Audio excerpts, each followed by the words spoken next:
रामचरितमानस की लोकप्रिय चौपाइयों का अर्थ और उससे संबंधित कथा जानने के लिए सब्सक्राइब करें YouTube चैनल हमारे संस्कार। बाहे कुमार जबई सब भ्राता देन जनेऊ गुरुपित माता। गुरु ग्रह पढ़न गए रघुराई अल्पकाल विद्या सब आई। नमस्कार, जय श्री राम। साथियों, पिछले एपिसोड में हमने प्रभु श्री राम के बाल लीलाएं और उपनयन संस्कार के बारे में आपको बताया था। इस एपिसोड में हम भगवान के यज्ञोपवीत संस्कार और उनके गुरु गृह में विद्याध्ययन के बारे में विस्तार से बताएं। गोस्वामी तुलसीदास जी कहते हैं कि जब चारों भाई कुमार अवस्था में आए तो माता पिता और गुरुजनों ने उनका यज्ञोपवीत संस्कार किया और उनको जनेऊ पहनाए। इसके पश्चात प्रभु श्री राम अपने सभी भाइयों के साथ विद्या अध्ययन के लिए गुरु वशिष्ठ के आश्रम में गए। क्योंकि भगवान स्वयं विद्या अध्ययन गए तो निश्चित रूप से उन्होंने अल्पकाल में ही सारी विद्या पा लिया।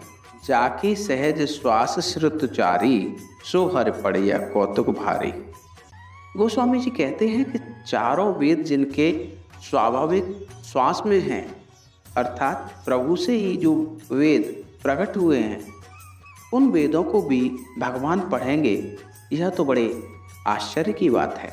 वेद पुराण सुने मन लाई आपन कहें अनुज समझाई।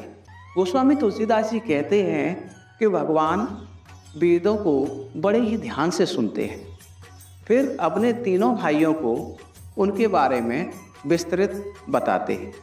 विद्या विनय निपुण गुणशीला खेल खेल सकल नृपलीला। फिर भी चूंकि प्रभु मानव अवतार में तो उन्होंने चारों भाइयों सहित विद्या विनय गुण और शील, इन चारों विद्याओं में निपुणता हासिल की। खेल खेलते खेलते उन्होंने राजाओं के आचरण, राज्य कार्य की प्रक्रिया, राजा की मर्यादा, राजा के दायित्व और कर्तव्य, इन सबको सीख लिया। गुरुकुल की एक अपनी मर्यादा होती है, एक अनुशासन होता है, कुछ नियम होते हैं। गुरु वशिष्ठ के द्वारा बनाए हुए सभी नियमों का सभी शिष्यों को पालन करना होता था।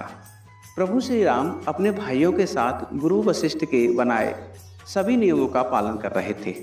गुरुकुल में प्रातःकाल सभी शिष्यों को सूर्योदय से पहले जगा दिया जाता था। फिर सभी शिष्यों को योग अभ्यास और युद्ध अभ्यास की शिक्षा दी जाती थी। इसके पश्चात सभी विद्यार्थी स्नान आदि क्रिया से निवृत्त होते थे। स्नान के पश्चात सभी विद्यार्थियों को यज्ञ करना सिखाया जाता था। गुरुकुल की साफ सफाई और भोजन आदि की व्यवस्था में भी सारे शिष्य मिलजुल कर ही सहयोग करते थे। क्योंकि उस समय वर्ण व्यवस्था थी, जाति व्यवस्था नहीं थी और सभी वर्णों के विद्यार्थी एक साथ मिलकर वहाँ शिक्षा ग्रहण करते थे। भगवान श्री राम से महाराज निषाद राज की जो भेंट हुई थी वो गुरुकुल में ही हुई थी, जहाँ पर दोनों गुरु वशिष्ठ से शिक्षा ग्रहण करने आए थे। शिक्षा प्राप्त करने के पश्चात चारों भाई अपने राजमहल वापस आ गए। गोस्वामी तुलसीदास जी कहते हैं कि प्रातःकाल उठ के रघुनाथा माता पिता गुरु नावे माथा। कि प्रभु श्री राम सुबह जब जगते तो सबसे पहले माता पिता और गुरु की शरण वंदना करते। आय सुमांग करें पुर काजा देख चरित हर्षय मन राजा। अपने माता पिता और गुरु से आशीर्वाद लेकर भगवान अपने कार्य प्रारंभ करते थे। ऐसा चरित्र देखकर महाराज दशरथ बड़े ही प्रसन्न होते थे। महाराज दशरथ अपने आप को सबसे सौभाग्यशाली समझते थे। जैसा कहा जाता है कि मनुष्य के जीवन में 7 सुख होते। राजा दशरथ के पास ये 7 सुख थे, जिसमें पहला सुख निरोगी काया, अर्थात मनुष्य पूरी तरह से रोग मुक्त रहे, बीमारियों से परे रहे। ये मनुष्य का पहला सुख। दूसरा सुख घर में हो माया। घर में हमारे पास खाने पीने की और इतनी धन दौलत है कि जिससे हमें किसी भोजन आदि की चिंता नहीं है। तो निश्चित रूप से ये दूसरा हमारा सबसे बड़ा सुख। तीसरा सुख कुलवंती नारी, अर्थात किसी मनुष्य की स्त्री अगर गुणवान है तो उसके लिए सबसे बड़ा सुख। चौथा सुख पुत्र आज्ञाकारी, अगर किसी मनुष्य का पुत्र अपने पिता की आज्ञा का पालन करता है तो उससे बड़ा सुख कोई हो नहीं सकता। राजा दशरथ के पास तो 7 सुख थे। पंचम सुख स्वदेश में वासा, अर्थात हम अपने घर में निवास कर रहे हैं और हमारे सारे कार्यकाज हमारे नगर में ही हो रहे हैं।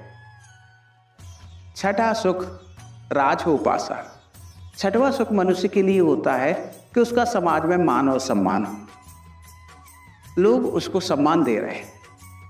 सप्तम सुख संतोषी जीवन, इतनी सारी व्यवस्थाओं के बाद में भी अगर आपका जीवन संतोषी है, आपके मन में किसी भी प्रकार की लालसा और महत्वाकांक्षा नहीं है, तो आपसे सुखी कोई हो नहीं सकता। इस तरह के जो 7 सुख थे वो राजा दशरथ के जीवन में पूर्ण रूप से थे।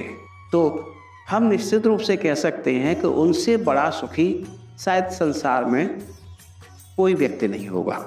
आज का ये एपिसोड हम यहीं समाप्त करते हैं। अगले एपिसोड में हम विश्वामित्र की कथा और ताड़का वध के बारे में चर्चा करेंगे। आपको ये एपिसोड कैसा लगा हमें कमेंट बॉक्स में अवश्य बताएं। अगर हमसे कोई त्रुटि भी हो गई हो तो हमें नादान समझकर क्षमा करें। तो इसी के साथ हम आपसे विदा लेते हैं। जय श्री राम।